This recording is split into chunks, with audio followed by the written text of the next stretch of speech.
We are Gathering of the Geeks, a podcast and YouTube show built around the things we as geeks all love. Hashtag We Gather on Sundays. Thank you for checking out the one about polls and ketchup. I am one of your hosts, Emmet, and I'm joined by the Ted Lasso to my coach beard, Chris Evans. Chris, how are you doing? I'm doing super today. How about you? I'm doing outstandingly stupendous. Nice. You know, it's Superman Day. Yeah, that's right. I did notice that. I saw a couple tweets on online this morning. I'm like, oh, it's Superman Day. I was not aware that that was today. Yeah, it's funny. When it's Batman Day, I don't think you can escape it. We all know it's coming. But when it's Superman Day, it kind of flies under the radar, no pun intended. But like, I didn't know what was happening. So I just kept saying Superman. She's like, oh, what's going on? And then I read the hashtag. Oh, Superman Day. Yeah, it is interesting that I think for a Batman Day that's upcoming, they announced all those Batman One Bad Day comic Was that on books. Batman Day? I think the first one comes out on Batman Day. Well, every day is Batman Day for me. Maybe I'm misremembering that, but I thought it was something like that. But yeah, it feels like these Superman days and Batman days, one is overhyping the other, that's for sure. And Nico is correct. We have not seen anything from DC or that, which is weird. Like, why didn't they put anything out today? Even like, here's all the Superman that we have. Did they tweet anything about it? Like, is it an official DC Superman Day? Like, I know the Batman Day is a big DC thing, but is the Superman Day? How is it Superman Day? It's just super. What do we know anything about why it's June the 12th? Is that a? I don't know enough about it. And I didn't see enough about it. Aliens from Krypton. Yeah, fair enough. But I mean, anything Superman, they should have something like anything. Mm-hmm. What do I know? I'm just a fan. Yeah, it is strange for sure. So Gathering of the Geeks is available on YouTube and wherever you get your podcast. Just search Gathering of the Geeks and you will find us. What's up, everybody, in the comments so far? Lauren, Juan, Zeddy, Nico, Eric, Phil Walsh, and DC Patrol so far in the comments, guys. Thanks so much. How was your week? How was your 2 weeks? It's been a little bit for us. It's our first show in June. Chris, there's been a lot of stuff going on in the last 2 weeks. There has. Movie trailers, movie releases, new comics, a lot of stuff, TVs, movie shows. What have you been up to the last 2 weeks? Anything that really stuck out for you? I have to remember, first of all. I know you said you did remember when we were talking, 2 hours ago. You said you remember. That was 2 hours ago. I guess we'll start with what I read. Sure. I finally caught up on a lot of books. I read Little Monsters 4, which you and I talked about briefly. That was an emotional roller coaster. Was not expecting that, but really good. Caught up with Moon Knight finally. And it's funny because I was really waiting for that issue, and then I didn't have time to read it. I believe it came out the week of my niece's wedding, so everybody was everywhere at that time. I didn't have time to check it out, so I finally got to read that, which was cool. Twig number 2 is what stands out the most. I was going to wait for you to bring up Twig, yeah. Twig is just a magical experience. I think it's just a great time. It's cute. The art is fun. I know I gushed about it last time we talked, but seriously, read Twig. It's fun. I know I read. Oh yeah, I read The Closet. This is the one I want to talk about.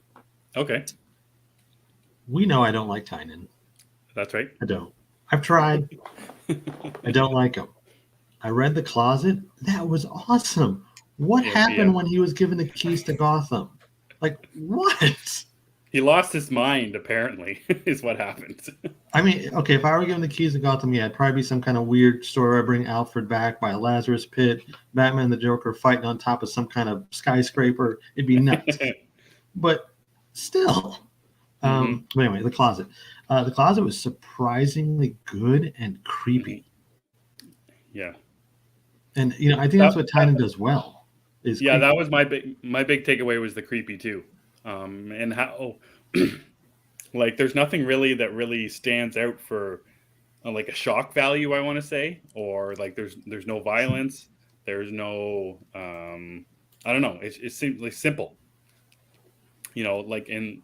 I don't know what it was, but as soon as the book started with, I guess it's the main character, the dad in the bar, it just there was something a weird feeling about the whole book. Like, and then The art. obviously the big reveal at the end of the thing, what's, the monster in the closet, if you will. Still, that stuff in the bar is just, there's something weird about it. It's I kind of want to chalk it up to the art. Hmm. The art has kind of this unsettling 70s horror vibe to it. Mm-hmm. Mm-hmm. That's kind of what I got out of it. And the way the main character speaks, it's very like purposeful in a way. Mm-hmm. Like he's not out there to have these big conversations or anything. He's just choosing what he says carefully, I suppose. That's what I got out of it. And you kind of feel for the guy because once he gets home, his wife isn't too friendly, which moving is stressful. I actually related to that. It's very stressful. I was going to say that's the other thing about that whole conversation, everything he's talking about. Like, I can just picture that. This is the real thing. Like the fights that they're having, the conversation he's having with the bartender, the fight and talking about the moving, like that's real. This felt very real up until that point. I don't think I've ever had a conversation with a bartender. No? No. Oh, man. I had a conversation. Usually when I'm at a bar and I'm sitting by myself, I have headphones in. I don't want to be bothered. Mm-hmm. But then somebody will still come up to me. Like I remember this one guy came up to me out of nowhere. Like he was just looking at me. He's like, "You look like that Spanish guy from Pirates of the Caribbean." I'm like, "What?" He meant Javier Bardem, but that was the most I've ever talked to another bar patron. Outstanding. I guess I'll take it. Yeah. But yeah, it's really interesting. And then like I don't want to spoil it, but what happens at the end? There's a bit of a reveal. Yeah. Kind of reminds me of Sam from Trick or Treat. I never saw that. That's kind of what it reminds me of. But it's like a little guy in a. Well, it's not a guy. He's like a demon in a kid's costume. Yeah. It's amazing. Yeah, I don't know what happened at the. They really set it up. Like the book is called The Closet. The kid's talking about a monster in his closet. But then as soon as you see it and like that, I think the paneling of it, where I think it might be a 4-panel page and they're horizontal panels where there's like one of the closet and then go down, the closet lights on or something. And then there's a head around the corner of the door. And then the very last one is the full, I don't know, I guess we'll call it a monster for now. I don't even know. Yeah, that's what I thought it looked like. More like to me was an alien. But yeah, it's just the tension and the eeriness. And I think you're right about the art. Artist on it is Gavin Fullerton. I think he does an outstanding job with the setting and the pacing of the story. I didn't really love a lot of the character designs as much. Some of the facial expressions, especially in the bar, just kind of just a ticky-tack thing. But I didn't like the way the wife was depicted. The way her look, it seemed like they were trying to go for a stereotype, and I don't. Again, moving is stressful. I think we'll just leave it at that. That's good. Moving is stressful. So before we move on from the closet, we both is Do a Powerbomb out this week? Yeah, it's out this coming week. Yeah. So are we allowed to talk about it? We can do non-spoilers if you want. Okay. I read Do a Powerbomb earlier, right before the show about an hour ago, and that was a special book. I hated the art, to be honest. I didn't think you like Warren Johnson's art. Yeah. No, that was not for me at all. But the story was really, really interesting and different. I like that a lot. Yeah, I remember. I think when Wonder Woman: Dead Earth was coming out, I think that was. I don't know if that was one of my first instances into knowing really who Daniel Warren Johnson's art and story was like. I hadn't read Murder Falcon, which came out before that.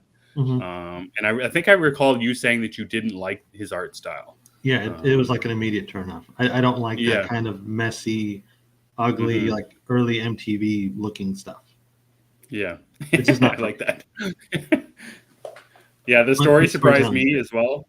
Yeah, the story surprised me for Do a Powerbomb as well. I think it hit me how emotional the book was. Yeah, because I was thinking more or less that it's a Do a Powerbomb. Wrestling, luchador masks. I was expecting more of a goofy kind of supernatural type story. I was not expecting there to be this much emotion and feelings in the book, and I think that's what makes the book also so special. is how emotional and meaningful and purposeful the relationships are in the first issue, anyways. Yeah, and before that, I'd read Little Vampire, or not Little Vampire, was it Little Monsters #4, and that was Yeah. also like an emotional issue. So I thought I was Mhm. okay, something lighter. Let's do that now. And nope, Mhm. something even darker somehow. I couldn't win today. But hi, Cookie. And yeah, so that was. I'm glad we got to read that early. I didn't know that was early. I thought I was behind, and it came out last week. Yeah. Because I don't know when The Closet came out either. I think it was last week. Oh, I think it was last week. It's been on Tynan Substack for ever now, though. Oh, okay. All three issues you can read now on his Substack if you want, or you can read it. I think it's only 3 issues as well, which is a little bit different. So that's kind of cool. So yes, the emotion in Do a Powerbomb, Nico, is you don't even expect it, and when it happens, it happens. I don't want to say much more than that because I don't know what the synopsises and stuff say, but it's really good. I like Do a Powerbomb. I just wish they had a different artist. That's all. Yeah, I was surprised about that. The big thing that happens in it too.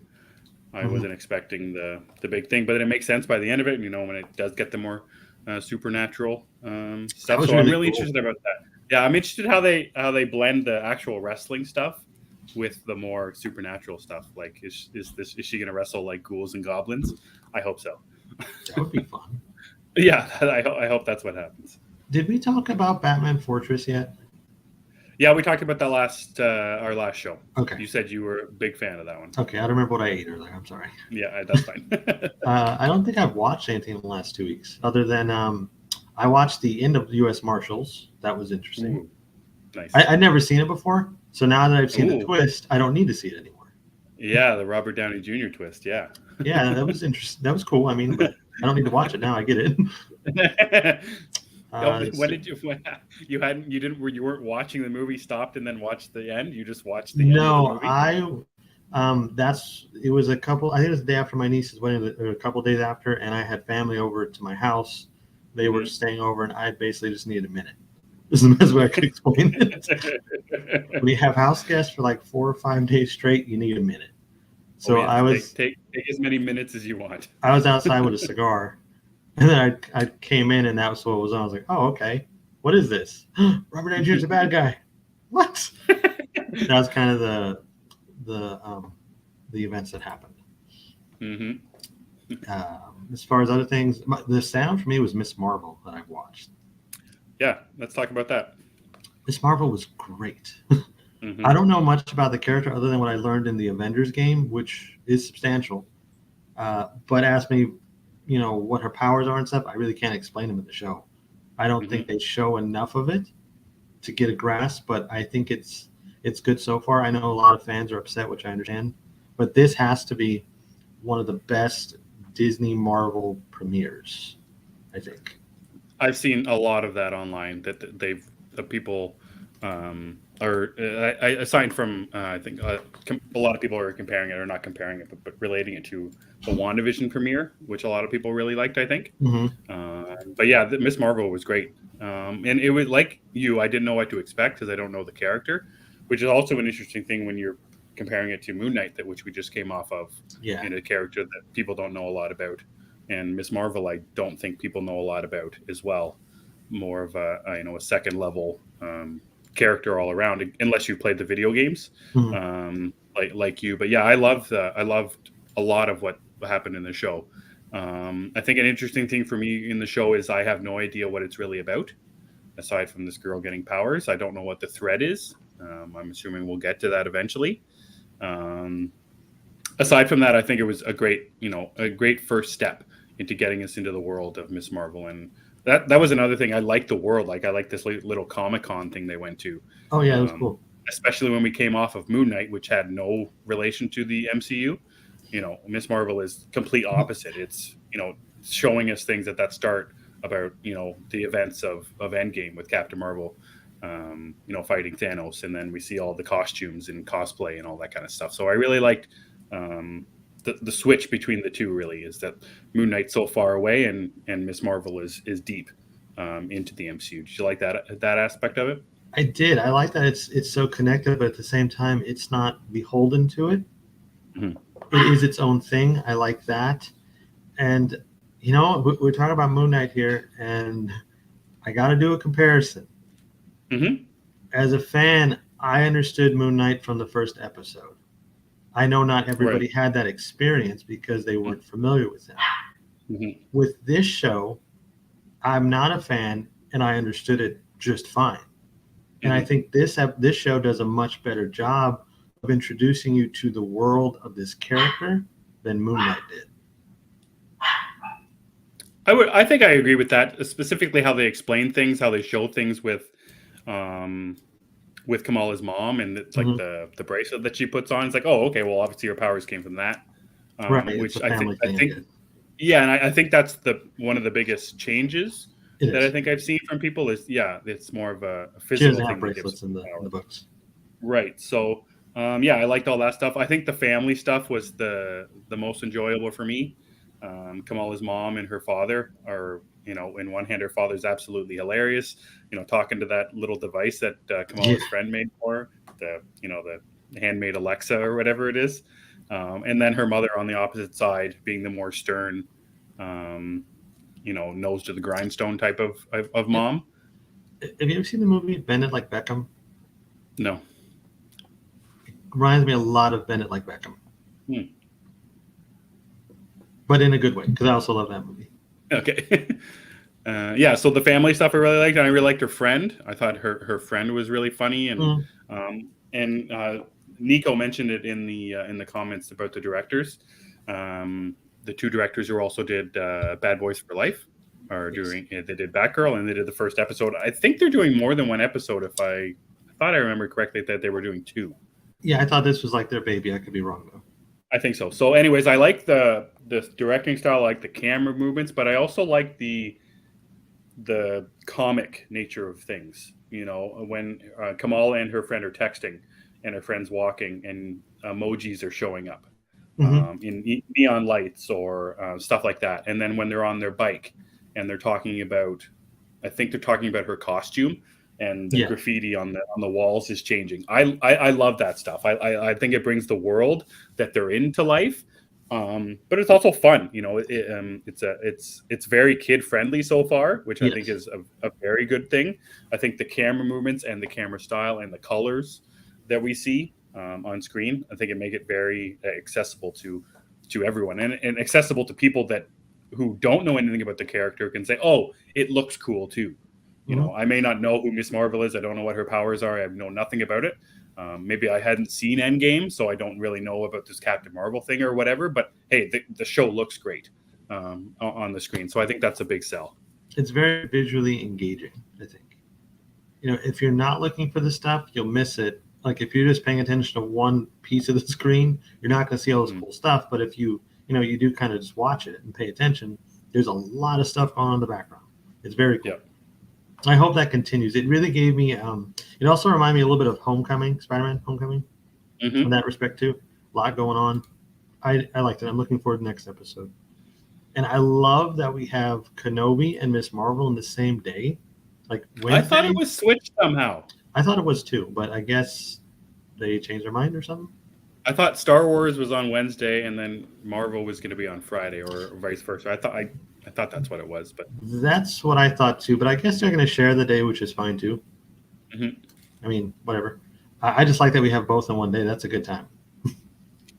You're staying up anyways, right? So might as well watch both back. No, Kenobi gets priority because it's Kenobi, and then it's Marvel's next day. So since Kenobi's over. I was going to say, since we last talked, we have 2 Kenobi episodes, I think. Talk about. So it's the one where Kenobi and Leia are sent to a planet to meet somebody to get them somewhere. And then the last episode that just came out is Leia gets captured. And then Kenobi and this person who they met on the planet try to rescue her from the water planet, wherever it is. So we have 2 episodes to talk about. What do you think about Kenobi so far in those 2 episodes that we need to talk about? absolutely adored episode 3. Have zero complaints. I would watch it again whenever I'm asked to. Particularly, the sequence where Darth Vader is stalking Obi-Wan like Michael Myers looking for Lori is perfection. I really love that. The line of dialogue, "I am what you made me," and the way they mix the voices of Hayden Christensen and James Earl Jones, I lost my shit at that. I love that episode. The 4th episode was okay. It was a thing. It wasn't bad. I liked it, but I don't want to see Leia get captured anymore and get rescued. I don't understand the logic in some of this episode. Like, it's Tala, right? I can't remember the lady's name. The rebel that's helping them. I want to say it's Mother Sand Snake. I don't know. Yes, Game of Thrones lady. I don't know. So Game of Thrones lady escapes death 3 different times, and she should have died each one of those times, especially the last one. But movie magic and all, that's fine. I like Reva a lot more now, because in the first episodes I thought she was over the top, and they didn't give us enough of her to really get it. But now I'm on board with her. So I want to talk about the thing that you liked in episode 3, which was the Darth Vader thing.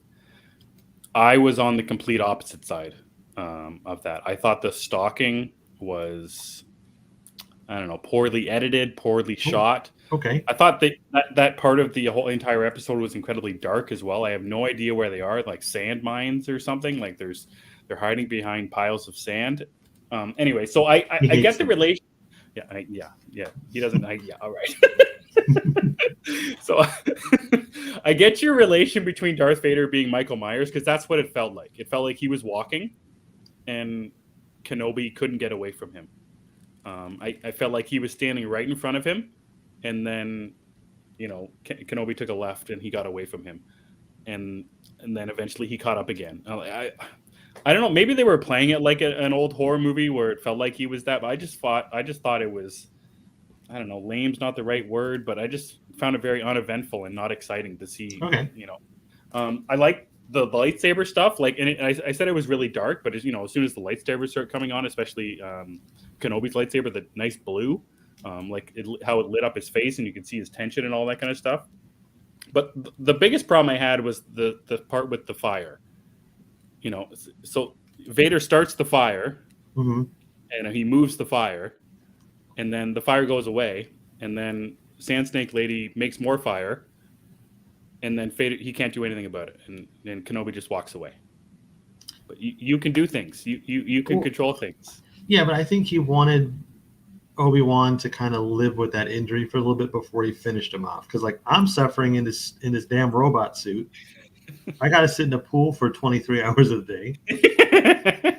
Why do you get to go, do whatever the hell you're doing? Play with droids and whatnot and make deals with Jawas and steal meat. Stealing meat. And I'm in this, again, I'm in a robot suit. I sit in the pool. My life sucks. So now you could get burned. I think that's what it was, That's just my take on it. But I love that, actually. It's like, he's killing him. He's gonna. That was amazing. And then, you see some of the damage, which I guess Disney doesn't want it to be graphic. Fine. Well, that's an interesting thing. What I like from Vader when he's walking down the street and the people are on the side of the street, and he just breaks a guy's neck, or he drags a guy along the ground. Like, I thought Vader before he meets Kenobi was incredibly fierce and strong, and he's actually pretty scary. With the way he's just killing people nonstop, like breaking necks just like that. I thought that was really cool. But then I just felt like he got dumbed down to a 70s, 80s serial killer walking after somebody and then not being able to stop them when he's 10 feet away on the other side of a firewall. All right. I just think it was like a mind game kind of thing, or suffer because I have to suffer. Yeah. I like seeing him so vicious. Yeah, that's what I like too. Like he's very and you see it mostly a little bit in the the original trilogy where he chokes a guy out using the Force or whatever. But killing innocent people, just people on the street walking by, snapping people's kids. When? Yeah, but you didn't see that. I know you didn't see that, and I meant from the original trilogy as Darth Vader. I know as Darth Vader. Yeah, yeah. we hate kids here.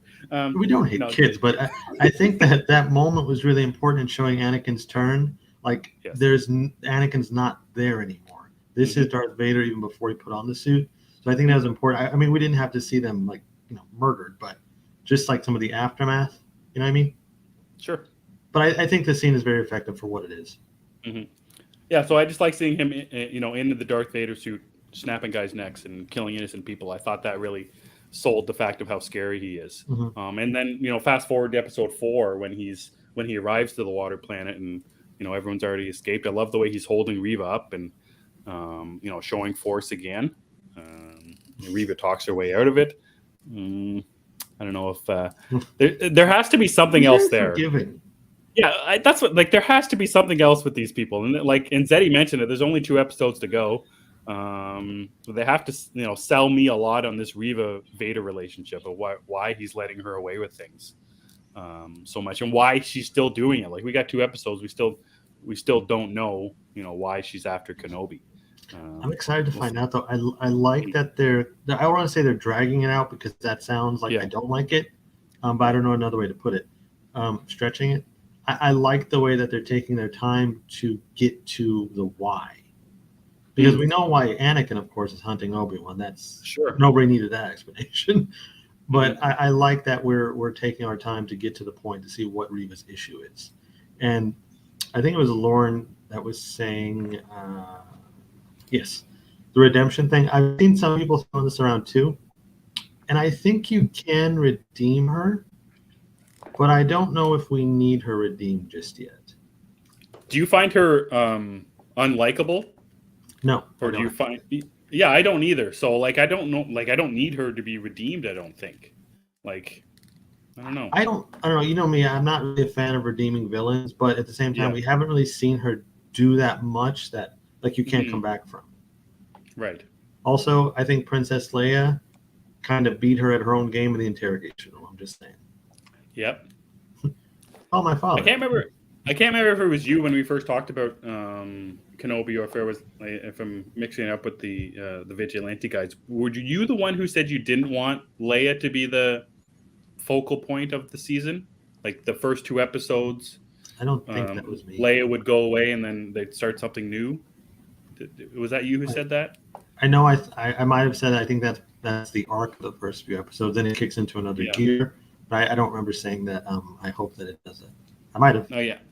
Well, so, episode 4, she gets captured again. So there's 2 episodes left. Is Leia sticking around for the entirety? Is that pretty much a foregone conclusion now? I think so. I think she's going to stick around. And I guess we'll see Luke in the finale. Mm-hmm. He'll go back to looking at him with binoculars. Yeah, there was something I thought we read that they took out the Luke scenes. Okay. They were going to shoot them and then they didn't shout them. I can't recall what it was. Yeah, well, that's it. Yeah, I don't think you do now. I prefer the Leia stuff. Mm-hmm. And this little girl is so good. Give her more. Let's do more. Yeah, just stop getting captured. And last thing, I don't want to nitpick that episode. Who the hell came with the little rascal's escape disguise? Yep. What was that? I thought of Mini Me and Austin Powers, and I think it's called where he's on top of on Mini Me's shoulders and you just see his little legs walking. I thought of that kind of, but yeah, I don't know. That's just strange to me. I thought little rascals at the bank. Yeah, their long beards like they're big Amish guys. Yeah. More. One other thing we maybe should talk about. Do you want to talk about the Black Adam trailer that was out last week? What do you think about that? The hierarchy changed. That's what I've been told so many times.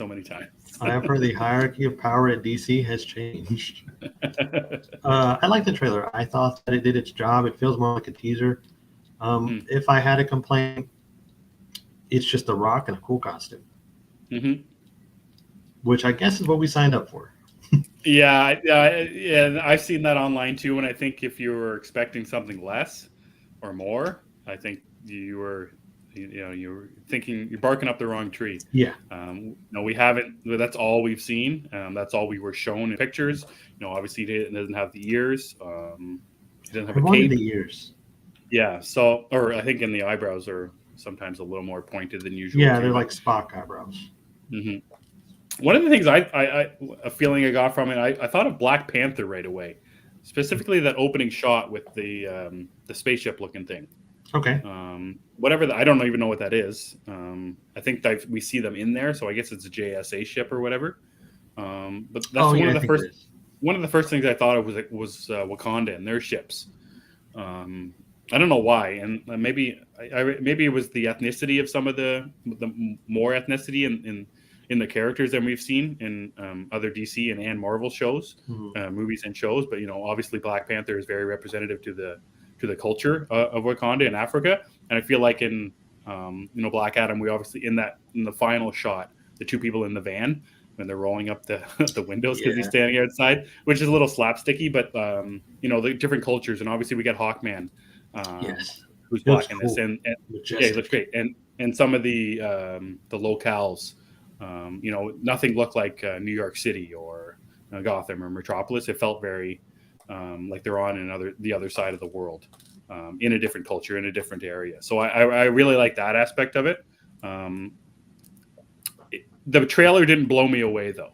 Like there was nothing that really made me say wow. And there's some of the slapsticky stuff didn't hit for me, specifically when he gets hit on the side of the head with, I don't know, a metal pipe or something. Yeah, that didn't work for me either. And then he throws the guy 2,000 feet in the air or whatever. I felt like they were trying to sell that a little bit too much, that this movie's not as fierce as The Rock has been saying it is. He's been talking about killing, he's not a hero and killing people, all that kind of stuff, and they say that in the trailer too. But then they throw in the goofy stuff as well, so it'll be interesting how they balance that as well. But yeah, the Hawkman for sure looks awesome. I love the suit. The helmet was a little weird. Did it look too big, or what helmet? I don't know. Oh, Hawkman. The face, yeah, when they're face to face. He's got his helmet on. His nose is, I don't know. It feels like it was a little too big. It's a little large, but I like it. I think that when the wings are out and everything, he just looks amazing.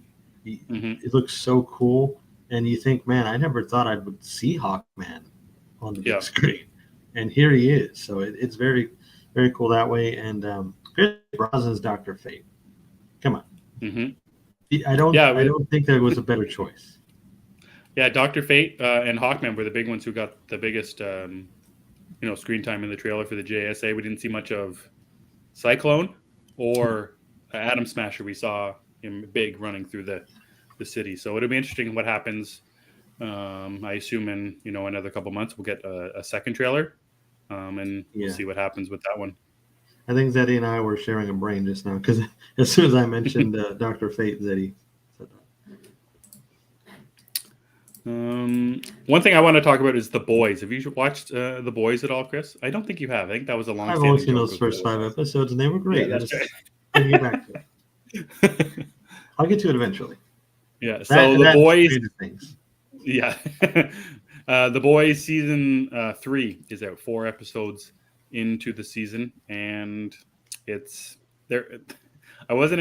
So I started to watch the show with my daughter in the room. She kind of is in her own head, watching her iPad, reading a book or something.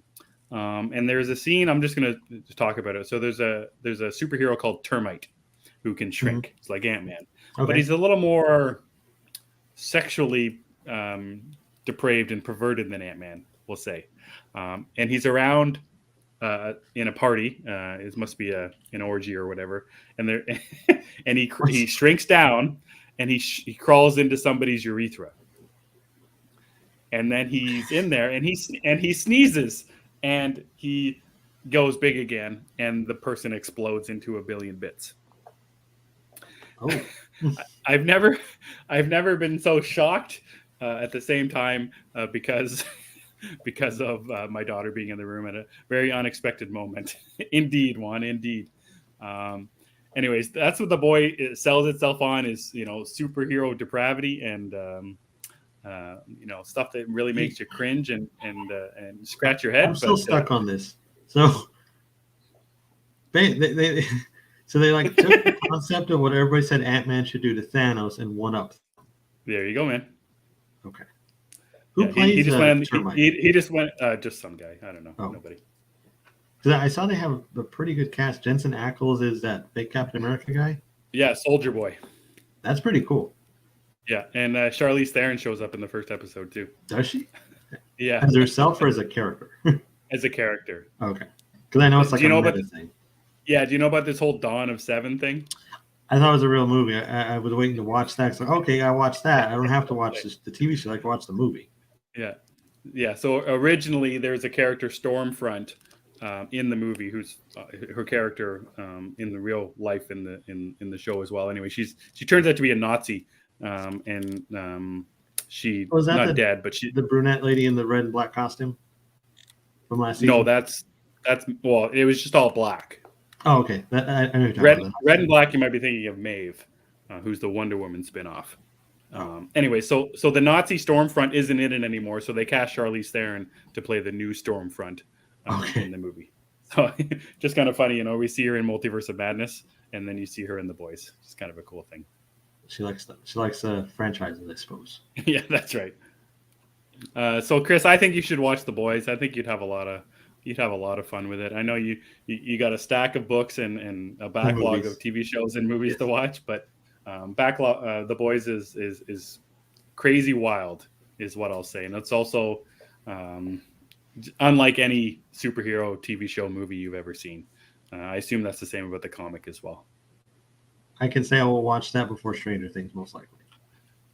I hear you hate Stranger Things. I've read you hate Stranger Things. That's no, I don't hate Stranger Things. You hate Stranger Things. You hate Kate Bush. You hate everything. I don't hate everything, and I don't hate Kate Bush. I just like on TikTok, that song is in every video. No matter what the video is, it's that song. And I've had enough of people running up that hill. Never mind the hill. Go somewhere else. Run down the hill. Go home. I don't care. Yeah, Run away from the hill. Yeah, no more. I don't know what a Vecna is. I know what a Vigo is. I don't know what a Vecna is. I like that. I'll get to it eventually, but The Boys is probably first.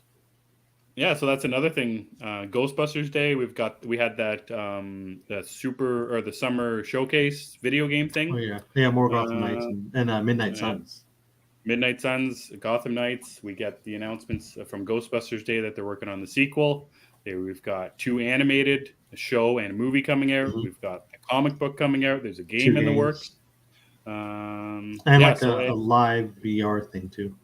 Mm-hmm, yeah, and then some stuff from the summer showcase. We get they're remaking Last of Us Part 1 for PS5. We get a release date for Teenage Mutant Ninja Turtles Shredder's Revenge, which is in 4 days, which is weird and wild. And I was talking to about this with Ian, and we thought it was how strange that, they're building it up, no release date, and then they give us gameplay and they announce that the movie's out in a week. Because they know people buy it. Maybe it's just, I don't know, something weird about it. It just feels off. Like they're I hope they're not dumping it. Just because, I don't know. Zeddy is watching pure cinema right now. That is one of the best Bond scenes ever put to film. Just saying. We support Paloma here. We support more Paloma. I want more. Give me more. Give her a solo film with Nomi. Give them a solo, or I guess a team up film. So I want to talk a little bit more about Gotham Knights. Obviously, we talked about it a little while ago when there was a trailer. Mm-hmm. They released kind of a Nightwing trailer, which I found very strange. 2 weeks, 2, 3, 4 weeks ago, we've got that Nightwing and Red Hood gameplay.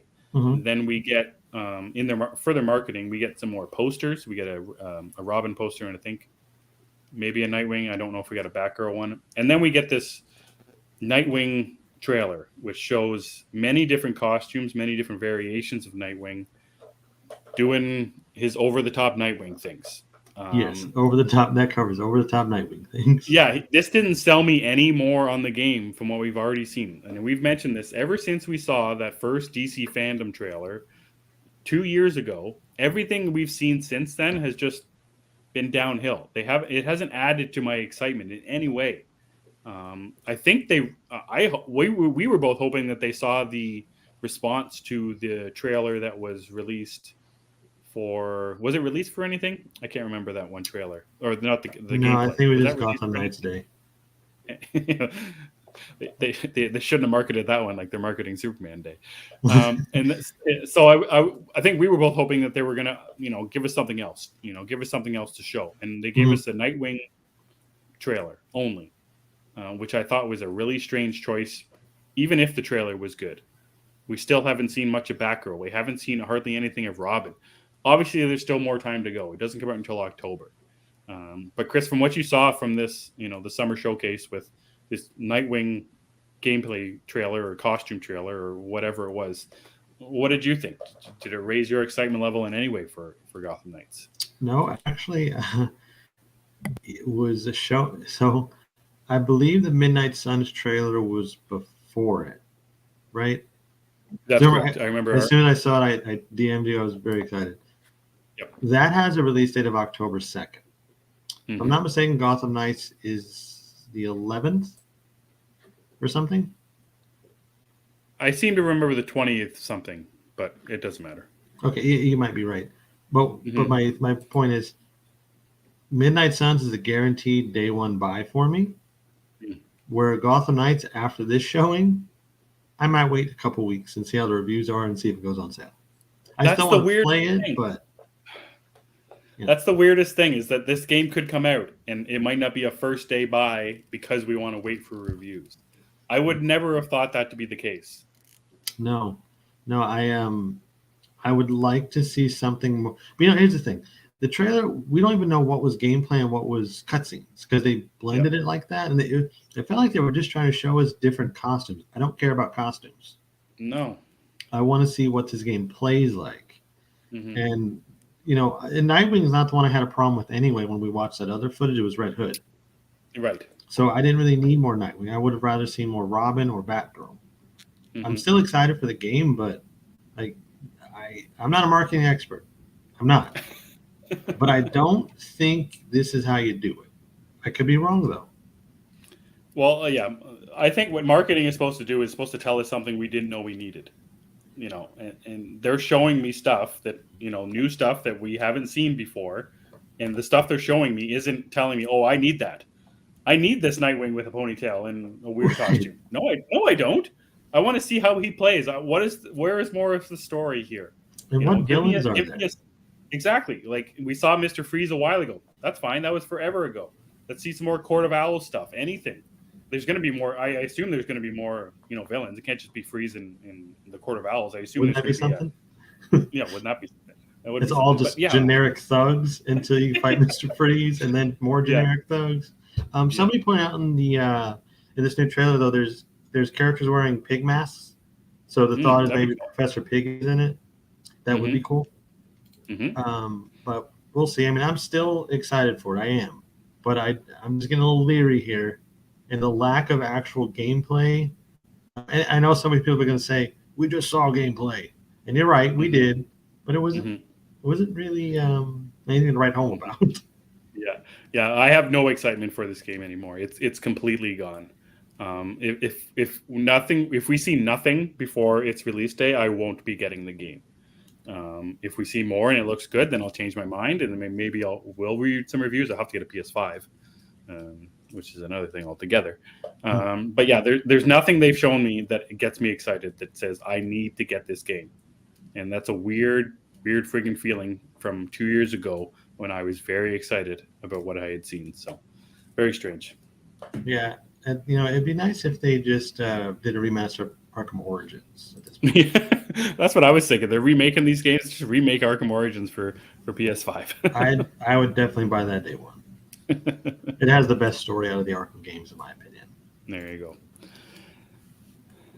Yeah, that another thing, Juan. They're starting to release all these games for PS5. They're going to be, and you still can't walk into a store and buy one.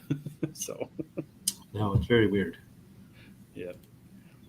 All right, guys, that's what we watched, what we read, what we missed in the last couple of weeks. So we've got a couple polls we need to catch up on, which should give us some good conversation. We got a new poll up on our Twitter account right now at G of the Geeks. Make sure you head over there.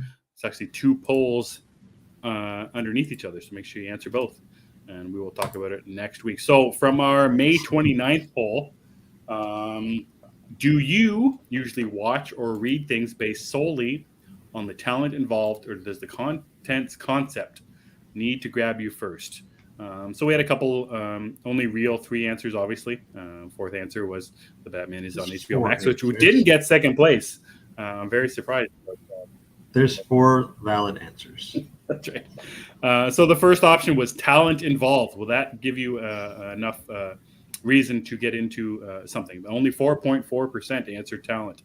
The concept was second with 24%, and then there was both, which sold it at 51%. We had a couple comments as well that I want to read here from Grabs that says he's a 100% concept guy. He'll watch anything if the concept is great. My favorite characters in the comic genre are based on what I think can be done with the character, not what has been done with the character. Chris from Lost in Comics says both. I will read things just because a creator that I trust is working on a project, but I will also buy a book with an unknown creator name based on concept and story. And Kevin at Kevin Talks 12 says, for comics, it's mostly talent.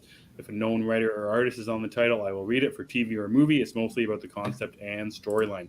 Chris, where do you land on concept versus creator versus the cover, which is usually how you get into things? How do you get into new things? So specifically Twig, I don't know if you knew it. Yeah, so I don't know. I guess you would call it the creator, more or less, because the artist really.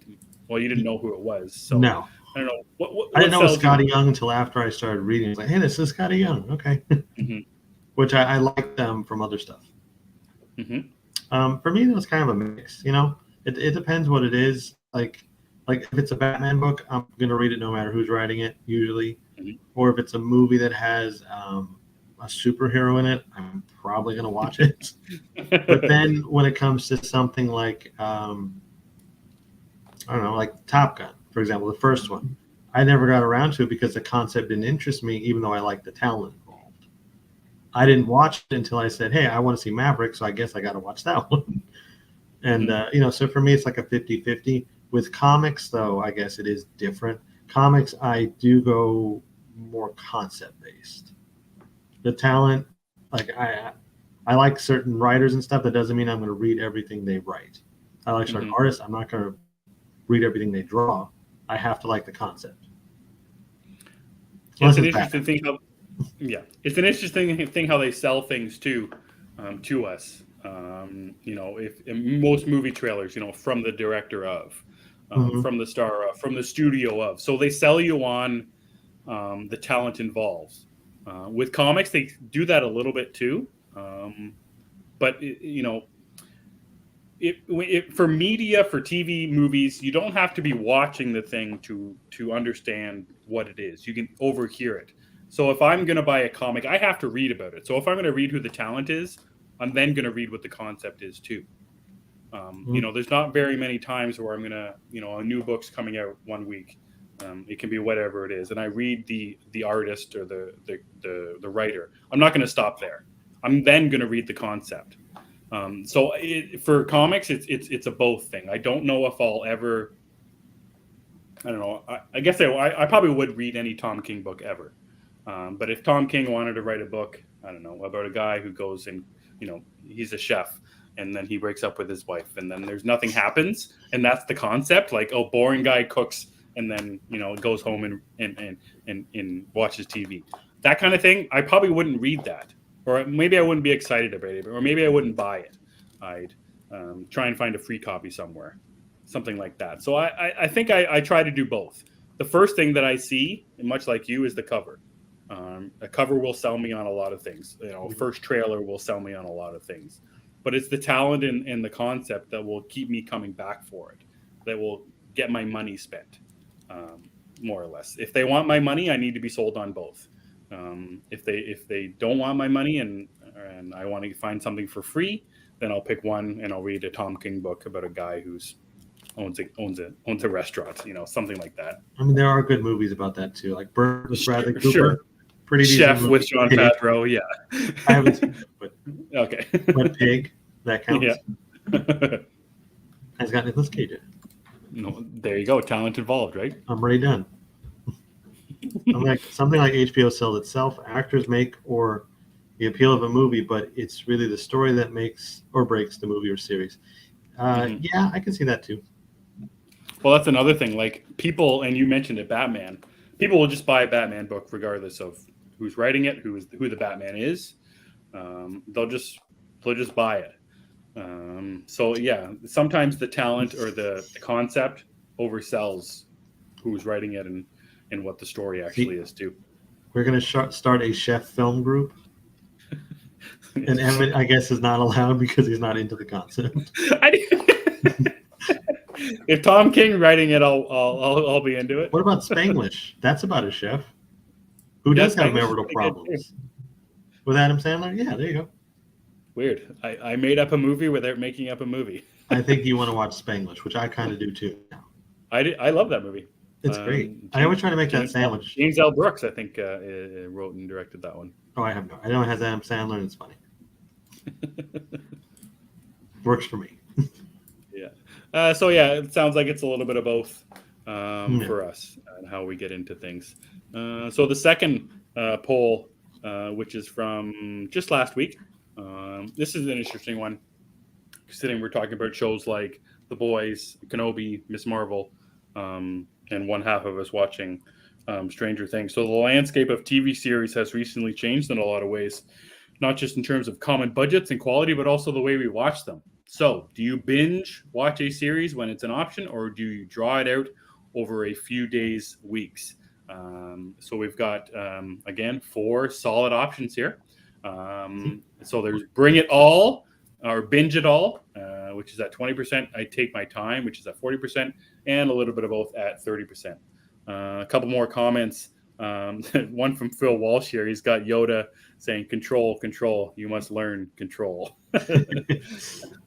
A friend of ours, Eric, says it depends. He spent a week binge watching Star Trek Discovery and Lower Decks to catch up with everyone, for example. So yeah, there's a couple different ways of what binging is. You binge it on the day of, like Netflix, or you wait and it's months afterwards, and a second season. I binge watched Ted Lasso season 1 to then watch Ted Lasso season 2 weekly. So there's a couple different ways to do it, Chris. But what do you prefer? Do you prefer the Netflix model, which is binge all at once? Do you prefer the Disney Plus, HBO Max, Amazon Prime thing, where releasing weekly and you watch weekly? I like the weekly drops better. I think that it's easier for me because I don't get caught up. I don't get left behind really, because with the binge show, like people watch, like it'll come out at 2 a.m. and then by noon everybody's watching and posting spoilers. Yep. And that's cool, but I just don't watch stuff that way. I prefer the weeklies.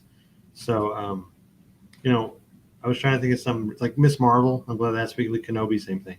But you mentioned Ted Lasso. That is one of the few shows I did binge watch. Mm-hmm. So I think the first season was 9 episodes. I think I watched 8 of them in one night. Mm-hmm. And then I finished the last one the next day. I was like, okay, I need something to leave for the next day to do. Mm-hmm. And it sometimes though, like depending on the show, I'll watch 2 or 3 in a night. Like Succession took me forever because it was such a heavy series. So I would watch maybe 1 or 2 a night, and that lasted for about 2.5 months. Mm-hmm. But someone else I'm sure would have just, this is nothing, and the weekend was done. So with the Netflix model, do you feel an obligation to watch them all at once because of the spoiler things? Yes. Like if you did watch Stranger Things, 6 episodes came out, and I felt the need to watch it. I had people asking me at work, "Have you watched it yet? Have you watched it yet?" And so I was watching it with my daughter, school, and all that kind of stuff. So the episodes are an hour and 15 minutes, so it's a little harder to binge it all at once when you're watching with somebody who can't stay up all night. But yeah, this need for like, oh my god, I need to finish this because I need to talk about it because it's in the Twitterverse. My friends have watched it as well. It just feels like sometimes there is a need to binge. That's what they say about it when when alcoholics need something to drink. You need something to binge. I like Cookie's point here. I can't retain anything either when I binge stuff. Like I can't, tell you what happened in what episode or what happened, period. Mm-hmm. But yes, binging for sport is something I will absolutely do, if it's something I really want to watch, Mhm. or something I actually care about. But preferably, I like the weeklies. I mean, to me, it just works better. Well, it's interesting too. You said about Succession, and I think it matters what you watch That too. as well. How you can binge it. I don't know if Succession is a bingeable show. And I used to remember when I used to watch, just do rewatches of things, like watching The Sopranos, Hmm. or Mad Men or something. Like you can't watch it all at once. You have to give yourself breaks, otherwise your mind will be scrambled. Yeah, that's true too. Speaking of those kind of shows, I did when I watched Breaking Bad, I really just dove into it, and it was kind of disgusting the way I binged that show. So I guess it'll vary on the show, but if I have the option for a weekly watch, that's what I'm going to do. Hmm. Yeah, it's definitely preferable to me, and especially how they release them now too. Yeah, The Boys released 3 episodes at once. I think Kenobi released. too. Did they do? But Just they're more also shorter though. one. Kenobi, like the 2 episodes are only Yes. together were like an hour or so, Hmm. like maybe an hour and 10, something like Yeah. that. Yeah, no, and Zeddy mentioned it before, but the HBO Max, model that they sell itself, I think they sell themselves on that Sunday watch, whether it be Succession or the Flight Attendant that was recent, and eventually Hmm. with the game with House of Dragon coming out, they sell themselves on what people are sitting down on that Sunday, and they're going to watch our show, and then they're going to talk about it all week, and then they're going to come back on Sunday again, and then talk about it all week, and then come back on Sunday. This is another great point from Zeddy. When a show is 30 minutes or less, that I can binge and I don't mind. Like Ted Lasso, of course. But when a show is like a solid hour, I can't do it. Mm-hmm. I can only watch 1 or 2 at a time. Unless Yep. it's Breaking Bad or something like that.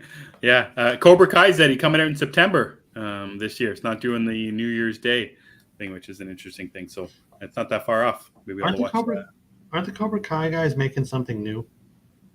Then it wasn't like just announced they're doing something new. The creators of it? Yeah, I could have sworn they have a new thing coming. I don't know. I'll look that up. Oh, also, Masters of the Universe is getting a new season. I binged that, but those were also 20-minute episodes. There was like 5. Super. They moved on to Netflix.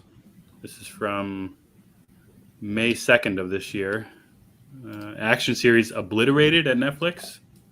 Maybe. Action comedy that tells the story of an elite special forces team who thwarts a deadly threat to Las Vegas. After their celebratory party filled with booze, drugs, and sex, the team discovers that the bomb they had deactivated was fake.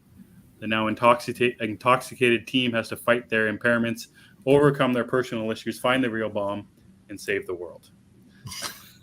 Okay. The Hangover with a bomb. I'm in. Yeah, 8:45. That's exactly what it sounds like. 8:45-minute episodes of stumbling, hungover special forces people trying to stop a bomb from blowing up. I might watch that. I don't know. I might watch it. Yeah, that's an interesting way to think about it. I don't know. Is that what caught your eye? I don't know if that would have. Maybe it would have. I don't know. I could have sworn it was something else, but that could have been it. Mm-hmm. It was something to do with Netflix, though, I think, because they had that big Netflix presentation. They announced a bunch of stuff, like that Gray Man movie is coming, which looks cool, with Chris Evans and Ryan Gosling, I think. Yep. And Ana de Armas. They announced a new Castlevania spinoff, which I'm excited for. Yeah, what was that? The Geek Week or whatever. Something like that. They showed off Zack Snyder's Rebel Moon stuff, like the costume test. Anthony Hopkins is in it too. They had a bunch of stuff at Geek Week. I don't even remember all of it. Yeah, I don't. But they released a trailer for Mike Flanagan's new show, The Midnight something or other. Midnight Club, I believe. That's it. It's like a young adult book, I think. Oh, is it okay? Made it into a TV show. So yeah, they got that coming out as well.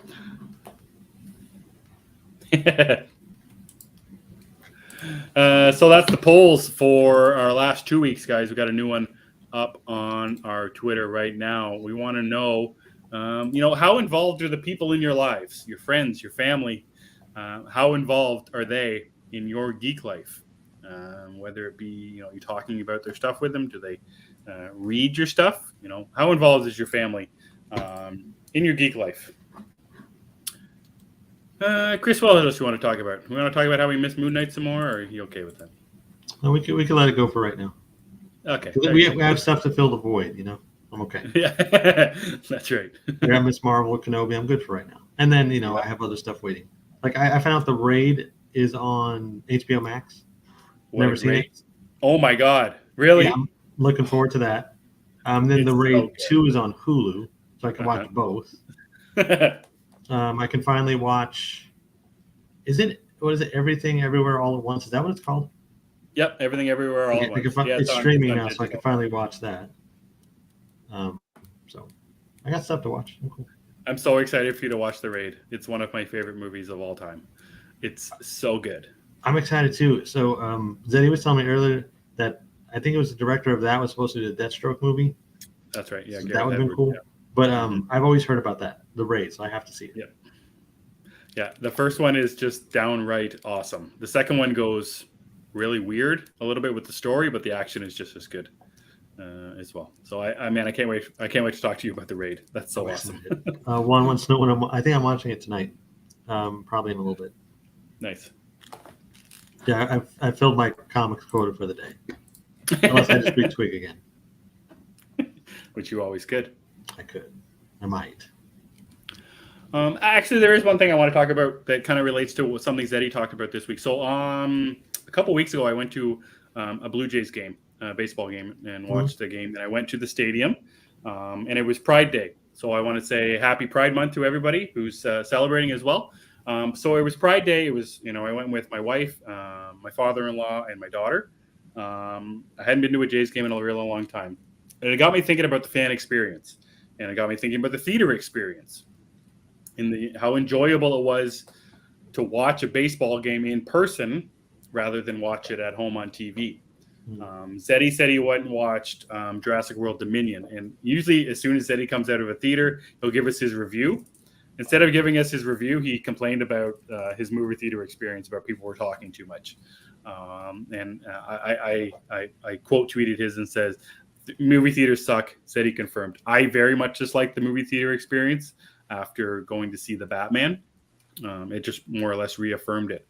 But sports got me thinking about, different experiences for fan experiences, whether a fan experience watching a movie or watching a sporting event. Chris, do you watch? I don't know if you're much of a sports guy, but have you ever been to a sporting event?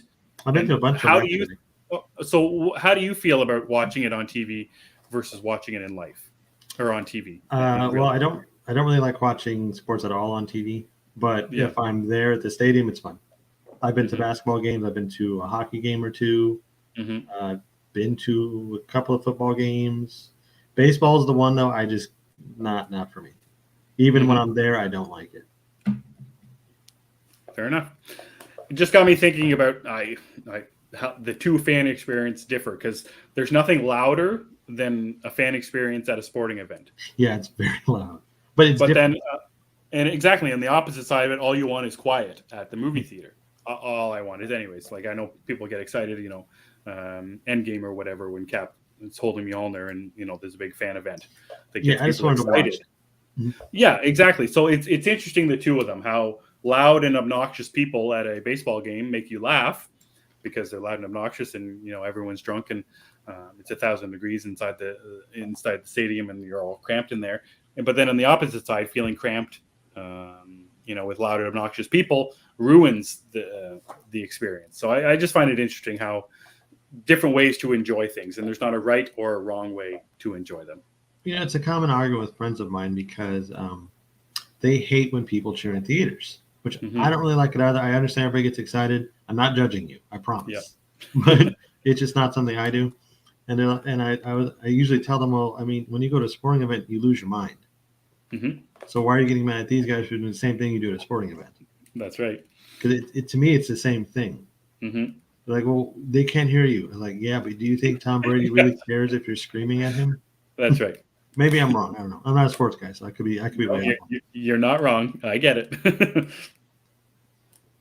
So just an interesting thing. And I joke with my wife that it's going to be the summer of the Blue Jays. We're going to another game this week. We've got another one planned for a little while. We're taking my son this week, so I'm crossing my fingers. You know, he made it through a 2.5-hour Spider-Man movie. He's hoping for not a very long baseball game. I'm hoping he's distracted by all the things. So yeah, we'll see. So Cookie brings up that Nicole Kidman AMC thing. What is that? So when you go to an AMC theater, there is an ad that plays, and it's Nicole Kidman walking into an AMC, sitting down and watching a movie, and she has this voiceover where, to be honest, it's mostly just like, I don't even know. She says stuff like, "Heartbreak feels good in a place like this," and she's just like describing the movie experience, but with really big words, and her eyes are like dead. Like it doesn't. Like you can tell it's a mannequin in the theater, like some kind of animatronic in this thing, and I'm fine with it. But we come to this place. That's not how it starts. with these cold, dead eyes and then she smiles, and it's weird. It's very weird. Okay. I wish they would take away the ad. Juan knew it was coming. No more ads. And then another thing with the AMC ads, because now we're gonna roll with this. Yep. Once I'm already in the theater, I don't need another ad to tell me I'm sitting in an IMAX theater. Yeah. Like, I get it. I paid for the ticket. I'm already aware of this. Mm-hmm. Don't show me another one. And then they used to have an additional IMAX trailer while you're in the IMAX. So it would be 2 trailers plus Nicole Kidman. No. That's my rant for the night. So here, do you have commercials for products before your movie too? Is that like a thing? What kind of products? Like Coca-Cola. Yeah, we have the Coke one. There's usually like an M&M one or something. Okay, yeah. So I was just wondering if you, like, before the movie trailers start, you have commercials for, like basically their TV commercials. This is what I always think of, Phil. When I see that ad, I always think of Loomis's words: "The blackest eyes, the devil's eyes." But yeah, we get those. But here, like most of the bigger releases, there's like 30 minutes worth of trailers and commercials, sometimes 35 minutes. Yeah. So planning to see like a 2.5-hour movie, you need to be prepared to be there for 3 hours solid. If it's a Marvel movie, expect to be there even longer. Do you have you can buy preferred seating, like you buy your seat, like nobody else can sit in that one? Yeah, so you could buy your seat and show up 20 minutes after the movie supposed to start. Why would I do that? Okay, I'm just saying, like, I missed the reason to complain about Nicole Kidman. Yeah, okay. Fair enough. I wonder if they ever do a thing like what Netflix is doing, or maybe it's Disney Plus, where you pay less for commercials. Like you can get YouTube Premium. You can pay for YouTube Premium. Mm-hmm. It doesn't have ads before your thing. Would you pay more for a ticket not to see an ad? Like you walk in at 7:00 and the movie to start? No, I'll sit through the ads. Okay. Because they're annoying, but they're not that bad. Usually, what will happen is I don't really watch trailers unless it's something I'm really jazzed about. So I'm mostly on my phone during trailers, and then I'll look up to confirm. Oh, her eyes are still dead. Look back at my phone, and I'll just wait for my movie to start. Fair enough. I don't really mind them that much. Plus, sometimes trailers play differently on a big screen anyway. I agree with that about watching trailers. It is interesting. I can't remember what. I saw the Matrix, the new Matrix one at home first, and then I saw it on the movie screen. It really, really helped a lot with my enjoyment or my excitement level for the movie. Yeah, seeing the trailer for Top Gun Maverick is kind of what sold me on even watching the first one. Yeah, nice. So yeah, trailers play differently. Well, it's the same with movies too. Like a movie you watch in the theater and versus watch at home play differently. Yeah, they do. It did for me with the Batman specifically. So, yeah, it's interesting. Very, very interesting, the fan experience, the theater experience. Yeah, I think the viewing experience, whether it's like you said, a sporting event or a movie or whatever, it is different when you're watching at home or in a venue. 100%. All right, Chris, before we get on out of here, anything else you want to talk about? If not, hit us up with some plugs, man. I'm just looking forward to this coming week. We got more Kenobi, more Miss Marvel, and I should be seeing Jurassic World this week. I'm pretty excited for that. Nice. So let's get on with the plugs, I guess. You guys can follow me on Twitter at thatchris70. But as always, I prefer you guys follow us over at G of the Geeks. And we did something different tonight. So we were actually streaming on Twitter as well. So if you Mhm. watched us on Twitter, let us know that's how you watched it. That way we Mhm. can gauge kind of the reaction. See, hey, is that working? Is that cool? Do you guys like that? Also, everyone wish Eric a happy birthday if you haven't already. Yeah. He says so. Eric says so. Yeah. You can follow me on Twitter at EmmettDavis7, but like Chris said, just follow us at G of the Geeks on Twitter. And make sure you like and subscribe to this YouTube channel. And as always, Gathering of the Geeks is available on YouTube and wherever you get your podcast. Just search Gathering of the Geeks and you will find us. Thanks to Juan, Eric, Lauren, Phil, Cookie, Zeddy, Nico, DC Patrol. Matthew Anderson jumped in for a minute or two. Thanks a lot, guys, for hanging out with us this Sunday evening. We'll be back probably next Sunday. It's Father's Day, but I don't think we have anything going on unless Chris, his in-laws, jump into his house and ruin his life. or mine do the same unless my in-laws come to my house and ruin my life. Just a quick thing.